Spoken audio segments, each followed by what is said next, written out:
ကောင်လေးကလေမင်းလေးဆန်ကန်ကိုတကနာကပ်ပြီးဆီယမသွားပြီးလို့အော်ပြောလိုက်တယ်တတဲလုံးပြောပြီးအော်ဟစ်ကြတာပေါ့သူတို့ကိုယ်စွမ်းပြိုင်ပြီးပြကြတော့တာပေါ့မေရီကရေကိုထိန်ချုပ်နိုင်တယ်ဆာရာကတော့ဆွေအားကိုလိုတယ်လို့လုပ်နိုင်တာပေါ့ဒီကလေးတွေကစူပါဟီးရိုတွေရဲ့မျိုးဆက်တွေချီပဲလीတိတ်မကြသေးခင်ကရေပွဲကြော်သားတွေကဘာကိုကျူးကျော်ခဲ့ကြတယ်စူပါဟီးရိုတွေလည်းတိုက်ခိုက်ဖို့ရှေ့ထွက်ခဲ့ကြတယ်အာယောင်မန်ကအလဲထိုးခံလိုက်ရတယ်ဆာမူရိုင်းညောင်းလည်းအဖမ်းခံရတယ်ဒက်ပူတယောက်ထဲပဲကြံတော့တာပေါ့သူကဒါနဲ့လက်ကိုဆွဲထုတ်ပြီးလေလေးကိုခုန်တက်လိုက်ပြီးမဲ့ကြော်သားတကောင်ကချက်ချင်းမျိုးချလိုက်တယ်သူတို့မိဘတွေရှုံးနေတာမြင်တော့ကလေးတွေအယံဝန်းနေသွားကြတာပေါ့သူတို့အတွက်လက်စားချီဖို့ဆုံးဖြတ်လိုက်ကြတယ်ပထမဆုံးအနေနဲ့သူတို့ကအဆောင်ဒီကိုမြူဆွဲလိုက်ကြတယ်မီလီကပခုံးနဲ့ပြက်လဲချလိုက်ပြီးတယောက်ကိုကန်ထုတ်လိုက်တယ်ချက်ကသူ့ကိုယ်သူကြီးအောင်လုပ်ပြီးအဆောင်တယောက်လိုဟန်ဆောင်ကကလေးတွေကိုခိုထုတ်ဖို့ကြိုးစားတယ်ဒါပေမဲ့သူတို့တိတ်မဝေးလိုက်ဘူးတခြားအဆောင်အုပ်စုတစုကသူတို့လမ်းကိုပိတ်လိုက်ကြတယ်ဆာရာကသူ့အစွမ်းကိုထုတ်တုံးပြီးအဆောင်အားလုံးကိုလီရင်းမြောက်တင်ကသူတို့ကိုနင်းတက်ပြီးထွက်ပြေးကြတာပေါ့သူတို့ tram ကတစီပေါ်ခုန်တက်လိုက်ပြီးမြဲအပြင်မှာအဆောင်တွေကစောင့်နေပြီးသားဖြစ်နေတယ်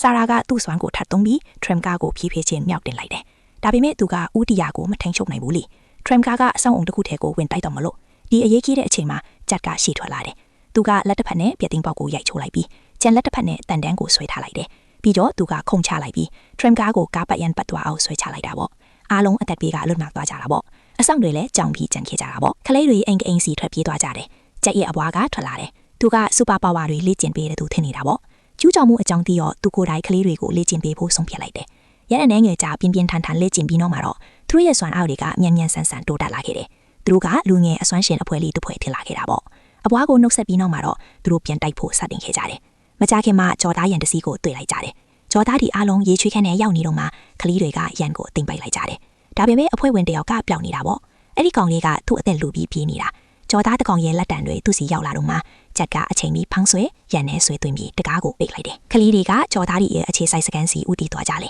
ကြပေမဲ့ရောက်တာနဲ့တမတကရုတ်တရက်ပေါ်လာတယ်သူကတကယ်တော့အယောင်ဆောင်ကြော်သားတကောင်ပဲကလေးတွေကိုလှုပ်ရွှက်အခန်းတစ်ခုထဲထည့်ပိတ်ထားလိုက်ကြလေမီလီရဲ့ရေခွက်ကိုယူသွားကြတော့သူဘာမှမလုံနိုင်တော့ဘူးပေါ့လီဆာကအားမလို့အားမရငိုကြွေးလိုက်တယ်ဖြောလန့်စရာမရှိတော့ဘူးကဘာကြီးပြက်စီတော့မယ်ကလေးတွေလည်းမအောင်နိုင်တော့မယ်ငိုကြတော့တာပေါ့အဲ့ဒီတော့မေရီကအကြံတစ်ခုရသွားတယ်သူကလူတိုင်းရဲ့မေးရည်တွေကိုစူးစီးပြီးရေတော့တစ်ချောင်းဖန်တီးလိုက်တယ်အဲ့ဒီတော့နဲ့ကလေးတွေကအခန်းထဲကနေလွတ်မြောက်လာပြီးကဘာကိုကေတင်ဖို့သူတို့တာဝန်ကိုဆက်လုပ်ခဲ့ကြတာပေါ့